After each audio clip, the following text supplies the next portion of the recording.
I'm Shannon Becker, Joplin News First, powered by 4States homepage. You might not be able to hear us above the helicopter, but this is Liberty Utilities. And they'll be inspecting transmission lines, their electric distribution system throughout the area until the end of the month, weather permitting.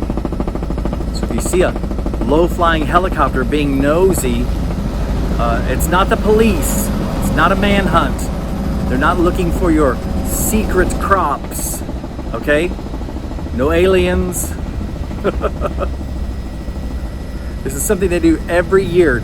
Click the bit link, it'll take you to 4States homepage for more details. You can see the tail number of the helicopter. They'll be taking a look at these lines. It's actually very routine. They use it all over the country. It's actually very affordable. Use infrared technology. Joplin News First is sponsored by Wood & Peterson, neoshoattorney.com. Click the bit link, take you to 4States homepage and our Joplin News First tab.